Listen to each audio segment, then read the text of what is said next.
Hey guys, Brian, Snowwalker Bushcraft. Today I'm going to try to shoot a couple videos today on some tarp shelters. I might do them in 3 parts so you don't have to sit and watch all 3 of them at the same time. And I'm going to check on a spore pit that I put out, tracking box spore pit, and take advantage of a little bit of snow that's left over. I don't really know what's left. There's a little bit out here, not a lot. It's kind of patchy. So stick with me and I'll be back. Thanks. Okay guys, we're back, and let me just go through the materials that we're going to need for our shelters today. We're going to do 3 of them.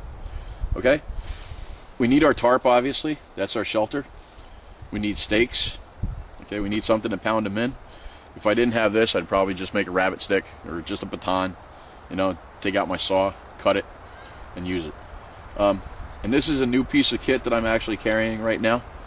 This is 3 35-foot strands of paracord. And what I've done is I've made 2 eyes, one on one end, one on the other end. And I'm using that as a dedicated ridge line for my shelters. Now, I usually carry 100 feet of paracord. Well, that's 35 feet times 3. I have over 100 feet. I braided it, and when I put the eyes in there, I've now created a use for it other than just a ridge line. It's a small rope in case you need it, and you could use it as a deer snare because it is heavy enough and it's going to hold the deer. So it's a multi-function item that I've added to my kit, and that's just the way that I'm going to go with it now. And I'll carry bank line to offset, and if at any time that I really need a piece of paracord, I can still cut a hank out of it, and I'll still have enough that I can use it for a ridge line. So when we come back, we're going to go through my 3 shelters that I'm going to show you today. They're all going to be separate. Main thing is safety when you're setting up shelters. You have to make sure, and I'm going to drive this home probably a couple times, you're going to be sick of it, but make sure there's nothing above your head to come down on you in the middle of the night, or at any time for that fact. And check your prevailing winds, because obviously we want to minimize our exposure to cold air if it's in the wintertime, or even in the summertime. You're still perfectly capable of getting hypothermia, and we want to try to minimize the amount of smoke that's going to come into our shelter. So when we come back, we're going to start, and we'll start with the Plow Point shelter. Thanks. Okay guys, first thing that we're going to want to do is we're going to want to take the eye of the ridge line. Okay, we're going to go around a tree. Okay, and we're just going to pass the ridge line through the eye.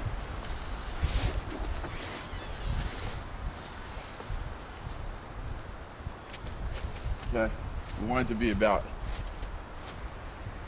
head height, maybe a little higher. Okay, depending on the size of your tarp. Okay, and then we're going to run this straight out. We're going to grab a corner.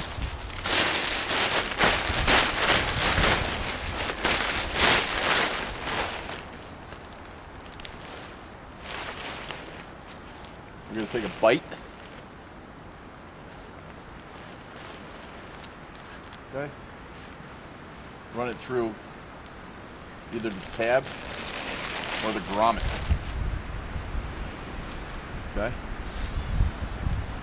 And then we can adjust this as we go. We're going to use it as a toggle.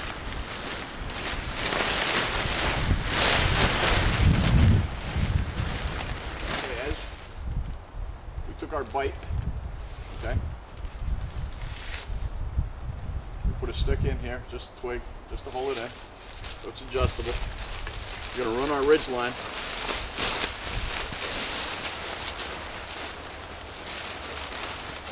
Take a ridge line over the top or underneath. Okay, we're going to take another bite.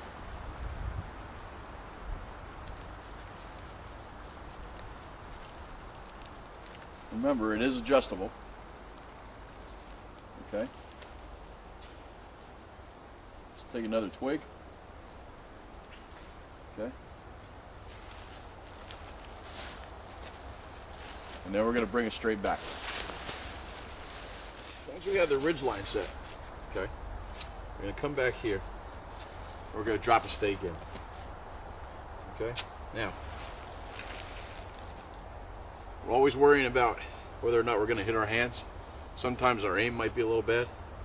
But if you take your hand, turn it upside down, just hold it like this, come down while you're hammering, and you miss, you may hit the meat of your hand, you may just graze your fingers.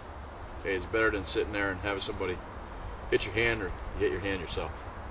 So, just a little trick.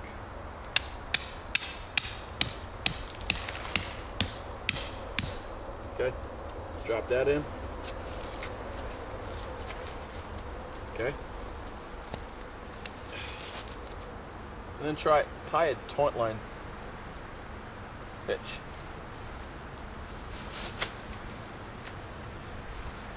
You're going to pull your corner. Okay. You want to go pretty straight with the corner.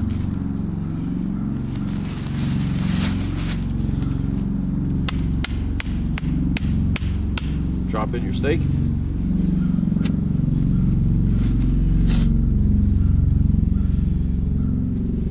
We usually have guidelines tied off. I kind of like to keep mine loose, and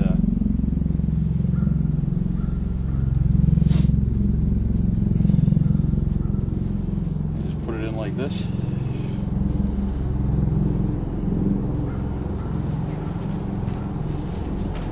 Tie another tout line. Tie another tout line. Taunt line.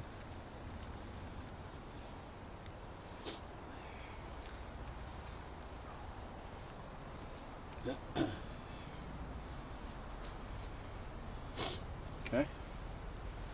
Then you can start cinching everything up.